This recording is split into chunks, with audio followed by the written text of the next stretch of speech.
ya kan, supaya Prabowo Gibran ini nggak berhasil, bukan untuk kebaikan NKRI, bukan untuk kemajuan bangsa atau untuk kesejahteraan rakyat kita gitu. Nah, Bang Sin melihat soal bagaimana adanya ambisi ini, seperti yang dikatakan oleh Bung Fri tadi, bahwa ada keinginan mereka untuk menggantikan Pak Pres, mengusulkan Pak Anies dan Pak Abraham Samad ini. Ini bagaimana Abang Sin melihatnya? Ya gimana judulnya gitu, ini kan nggak masuk akal pikiran kita. Kalau orang yang nggak waras, orang yang konyol mungkin merasa ini masuk logika gitu loh. Kalau kita sebagai warga negara yang baik, orang-orang waras, apanya yang mau diganti gitu loh. Pak Prabowo dan Mas Gibran dari pencalonan, ya kan, pendaftaran, ya kan, terus waktu kampanye, ya kan, terus ditetapkan KPU, ditetapkan oleh MPR, sampai hari ini udah 6-7 bulan tidak pernah melakukan pelanggaran hukum apapun. Makanya Ketua MPR Bang Rusani mengatakan bahwa Mas Gibran tidak melanggar konstitusi dan sudah ditetapkan secara resmi oleh MPR sebagai presiden dan juga oleh KPU. Apakah mungkin kalau seandainya pemakzulan ini dipaksakan bahwa MPR bisa berpotensi melanggar konstitusi? Ya sekarang mau pemakzulan apa yang mau dilanggar gitu loh.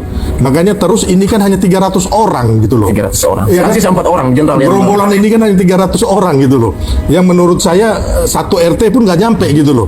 Dibanding dari 96 juta ya kan, ya, pemilih Prabowo Gibran, apalagi sekarang ditambah lagi yang benar-benar sudah waras kayak Ade Fritz. Saya rasa udah lebih dari 56% ya. Ada banyak yang gabung. Ya mungkin sudah hampir kayak kemarin hasil survei indikator Burhanuddin tadi mengatakan bahwa 66,9% itu tidak percaya ijazah Pak Jokowi palsu. Nah, ini kan berarti yang waras ini kan udah makin banyak gitu loh. Tinggal yang konyol-konyol dan menurut saya yang otaknya juga nggak waras ya kan, yang mau memaksakan kehendak ya kan. Contohnya Mas Gibran mau dipaksakan kehendaknya sekelompok orang yang bukan orang, maksudnya bukan purnawirawan resmi yang tergabung dalam PP Angkatan Laut, PP Angkatan Udara, PPAD dan Polri, ya kan, hanya segelintir orang yang kita nggak tahu istilahnya mereka ini apa yang pernah mereka lakukan buat Republik ini, mau memaksakan kehendak ke DPR MPR agar diproses.